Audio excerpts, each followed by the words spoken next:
Peace, what up? This is Darrell with Quantum Light Consciousness. Today we're going to talk about clearing past lives from present. This is a pretty important topic because you kind of hear like a lot of people, in spirituality just talking about their past lives and how they've kind of been involved with specific people in their lives who have had, dealings with them in a past timeline and how that can affect them today, good or bad. This is just going to be a video about dealing with that and the dynamics of that. Primarily because of all the people who have been on the planet, who have been incarnating over and over on the planet. We basically had past lives with, you could say you could have a past life with anybody. You could have had a past life with, your neighbor or your spouse or a family member or a friend or whoever. It's kind of just like, it's like interchangeable that way. And if you actually did like have a particular past life with somebody who you are involved with today, it could be because it's, more or less in the bloodline of where you're at in your DNA involvement while being incarnated in a physical body. So to work with those dynamics, it's really just knowing that when you're in the present, you work through those instead of focusing back on those past life situations and kind of like obsessing about it and how it could be good or bad for you today. So that's what we're going to talk about. So yeah, to start off, it really just comes with being present in your own inner space with balance, positivity, and optimism. Because it's really like when you go about your days dealing with people, you really just have to see yourself as an alternate version of them, or them as an alternate version of you, and then you deal with them accordingly. Because that's kind of basically what, existence on earth is. You're dealing with people who are you, who you have to I don't want to say like deal with people, like you have to interact with, and not being triggered is like it's something that is paramount to that, because it's very easy nowadays to get triggered almost off of anything, and it kind of is like a going meme. I have a video on, the whole video on just, how to avoid being triggered, but there's basically like cultures and social setups where it's just based off just being triggered. Like at a football game, like all those people are triggered, like no matter what happens. So it's like, it's just being positive and understanding that you are able to set your own wavelength and balance within yourself and your own temperature of energy, because you have that power, because nobody else can do any feeling for you, and you set it to positive all the time. And that really, it's a balance, positivity and optimism. And it's not, just, going off the rails, love and light all day. It's kind of really just, understanding that the cup is always, it's always positive. The cup is half full, and just seeing things for what they have to teach, and being resident in that field of positive energy consistently flowing. It's just like feeling of peace and underlying joy just always there, like like under your breath, like that's what you come back to. And then that kind of leads you from the cup always being half full to always being full. You begin to fill your own cup and refill, just with your practice of maintaining your thought frequency and not reacting to how people kind of treat you. because it really comes down to also just being coherent, and indoctrinating your own programming for yourself, you know, and simplifying yourself with values. This is what I tell my clients. Like, you really just want to understand your own reality for yourself, how you want to act and project yourself within the world, and not based off of any type of commercial or any type of movie.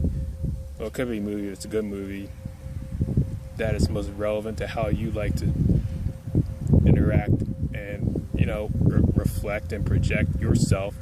But, it's not something that is taken lightly. It's more or less something of a reprogramming to get you through the shift into unity consciousness, and so you can break through into higher, spatial awareness within, and expand that outwards into your day-to-day life. So it's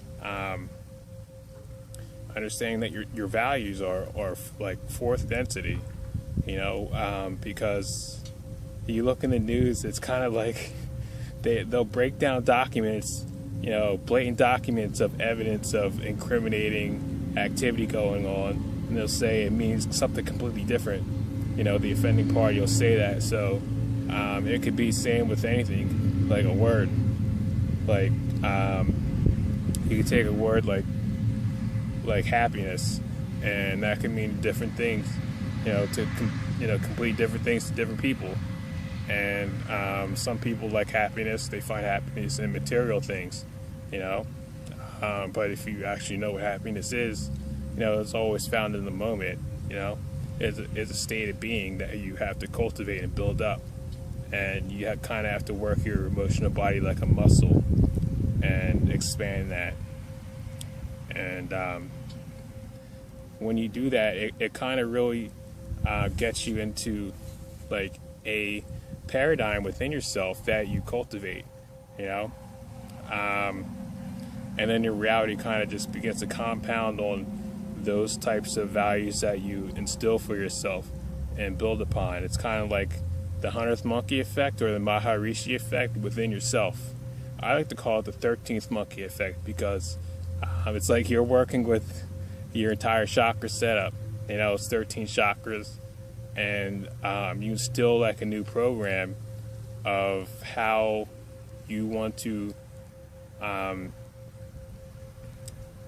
envelop and create within yourself or outside yourself, and you stick to that. Say it's a new workout regimen, or it's something of a creative project, or whatever it is. You begin to do that, and you begin to manifest that, and that's based off of the values that you instill. So it's very worth it to understand that your values are true for you.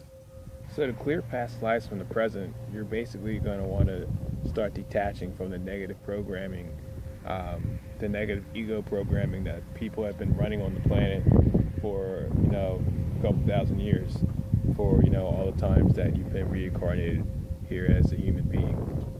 Because every time civilization falls, it's due to the negative ego, and when you can get out of that, the quicker you can start to evolve and move forward in your own spiritual development. It's based off of value systems, and finding that inner sense of integratable worth within yourself, and going within and living from that, from within, inside out. So living from the inside out, and being detached, but also still integrated,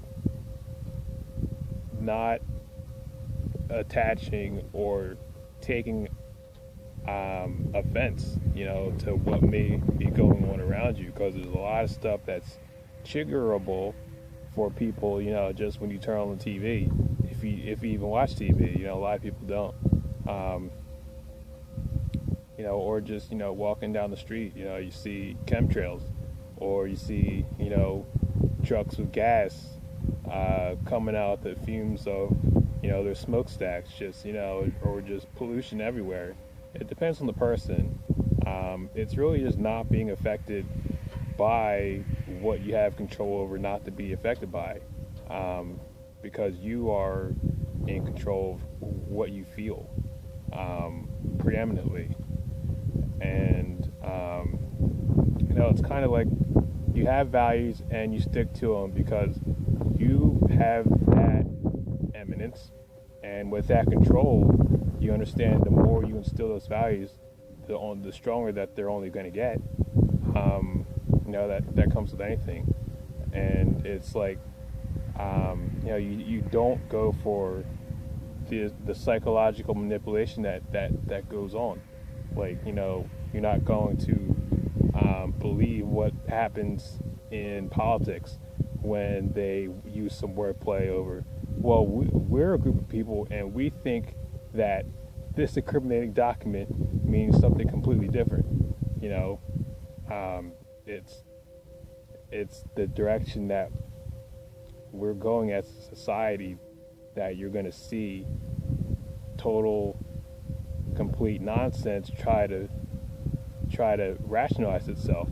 It's like with flat Earth. It's like, what are you going to believe? Like what you see, or what people have been psychologically manipulated to believe by the CIA? It's like, it's totally insane sometimes. So it's like not being offended, not unconsciously judging, and not judging when you see others judging, of course, and not being petty when you suffered or when you are suffering and you want others to suffer as well. That's a big one. It's like that movie Fences with Denzel Washington. It's like a older gentleman. He's like a janitor in like the 1920s or something, and he couldn't make it in the majors because they didn't allow black players to play. And his son was up and coming, and he was going to get a shot because by then, they allowed black people to actually play Major League, and he's just like pushing them down or whatever. It's like, you don't want to be that person, and you don't want other people to do it to you as well. And if that's happening, just understand that, they're just projecting themselves onto you based off of their failures or their inconsistencies or incompetencies or just insecurities, and it doesn't necessarily mean that they're a bad person, doesn't necessarily mean that they're worth less than you or you're worth more than them. It's really just a psychological thing, and that's huge, because when you can see why people are doing something, it's based off of their interpretation of themselves within their own reality, and then you can build up your own reality and not get caught in the rat traps that modern society tries to throw out and catch people up in, and getting triggered and starting psychological debate programs and just more nonsense that isn't even relevant. So here's when you can start cutting cords and attachments where others may have you hooked. The big ones where you get hooked are when you're in like relationships with like people, your friends, family members, whoever. They kind of hook you out of guilt or sympathy or hurt or insecurity. Those are the big four. Kind of like how we explain, from their insecurity, they don't feel like they're good enough, so they try and project or put you in a box like, oh, I'm not this, so you must be that, or they're denying it to themselves that they're not something, so you must be that. It's total insanity sometimes. Same thing out of hurt or out of sympathy. If they feel sorry from themselves, they'll try and kind of like pull you down, to their point of self-pity. And then if you don't respond to that, or if you don't return that, here comes the guilt. Like it's just seeing that and being empathic enough to sense those energies, when they're being projected out of somebody else, and then stopping it. Pretty simple. You can cut hooks, easy.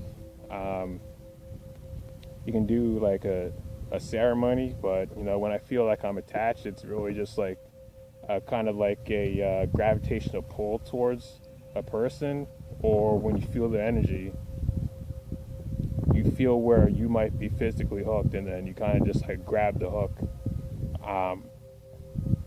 I've gotten more advanced with it. You can either do the meditations that I have, the Archangel meditation for cord cutting. That's very powerful. Or you can go from there, or you can just create your own cutting item and cut cords. The way I grab cords, you kind of just feel the frequency, like where it's attached. The way I grab it is this way. It's like I like grab the cord this way, and then I can feel like where it's at, and then then I cut it from there, just like with whatever you cut it with. Yeah, so these hooks, they can only affect you if you mirror that vibration, and that's important to know, because when somebody's unconsciously acting out of their own unprocessed subconscious, then you cannot be affected when you see that, because that's the most effective defense is awareness, and evolved empathy and active empathy, activated empathy, because you're not going to let that happen to you, because you see how what somebody is doing to themselves. That doesn't mean you're going to handicap themselves and stoop yourself. You're not going to handicap yourself and stoop yourself down to their level just because they have some type of unprocessed energy that they either don't look at or refuse to look at. Okay, so if you understand that others are tangled in the negative reincarnational net of the negative ego, the same net that's been on the planet, since the golden age has passed a couple thousand years ago, you understand that if people knew that they were hooking you, they probably wouldn't be doing it, and the net that's been on the planet, it's the negative ego, and the negative ego is the exact reason why you have the fallen consciousness that continues to go and go and go since humans came to Earth from star lineages. It's the same exact program. It's the same exact type of negative consciousness that ran through the Nazis. It ran through the Dracos, and it ran through the Anunnaki. All types of different races in higher dimensions. You have higher selves who are still running those types of programs, and it's totally relevant to know that and to detach yourself from that, because that's where you step back into your power, and that others are still in it. As you can see, as the world today, it's pretty obvious. But they're unconscious of it.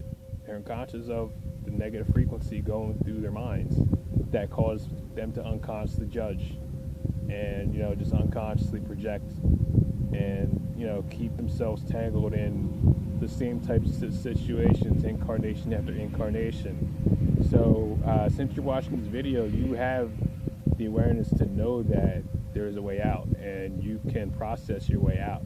If you can understand the types of waves of rises in consciousness that has happened throughout the ages, you can kind of get a good grip on why and how it has happened, and you can feel for yourself your own truth.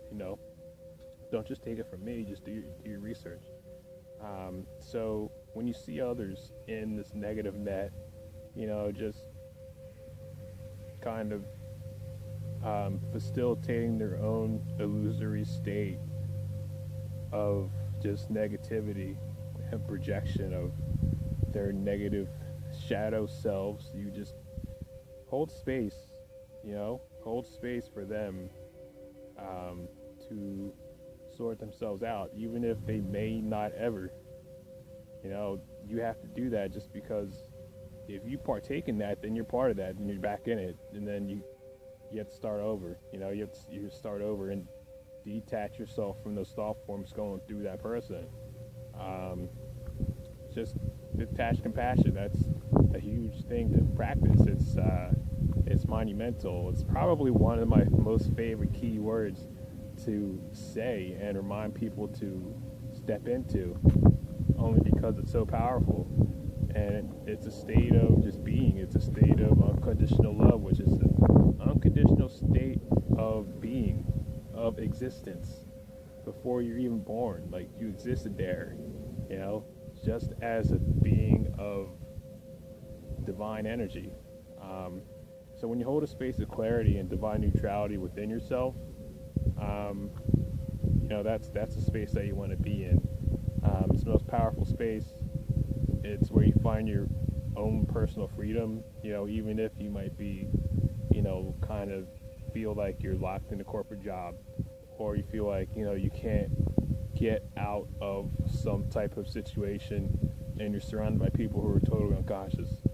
You have the power to change your own chemistry in your body, based off of your thought forms, your emotions, your values, and you continue to consistently practice those and instill those and install those within your being. Then you can change and you can break out of the negative karmic loop that you've been consistently reincarnating back into.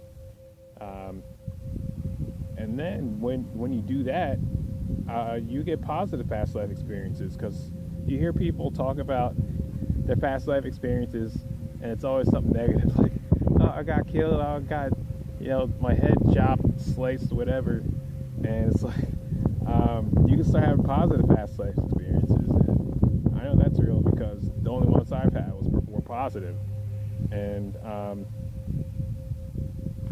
just kind of like to get there, you can just do what I just mentioned, and it's like those positive past life experiences will inspire you to continue moving forward. And when you do get those negative past life experiences, if you continue to do so, you'll probably end up finding some inevitably. It'll be a lot easier to process because you'll be in a lot better space of coherency and awareness, and just detach divine neutrality within yourself. And it's kind of like you become more of a unified being within yourself, and you're one with the truth and in the realms of sanctity and wisdom and discernment of reverence of what you are, who you are, what you're not and who you're not. So one of my past lives, I just wanted to share this as like an end little story, was in Egypt. I was kind of like a teacher. I was a teacher teaching initiates in like the Osirian temple, like how to go through an obstacle course underwater. And the students, they were swimming underwater, and there were alligators in the water. And I was standing on like a balcony, showing them like how to navigate around these alligators and how not to react out of fear, because once they do that, it's not good. And how alligators mechanism in the brain works, like the reptilian brain, and how it would react to how they are reacting out of fear, and how to avoid that and just keep swimming it and not negatively go through some type of a negative response when they see it. And so I thought that was cool. And then I happened to read Yuval Melchizedek's book, and then that confirmed like that actual experience actually happened, because he had the diagram of that exact obstacle course as a type of initiation that the Egyptian adepts had to go through, because after you pass on, you have all types of stuff you have to go through as a test. But yeah, that's it. I just wanted to share a couple things. If you like this video, feel free to like, share, and subscribe, and be happy to help you guys out in any healings or intuitive coaching. I'm available at quantumlight.net, quantum-light.net. Thanks so much, guys, and I'll talk to you soon.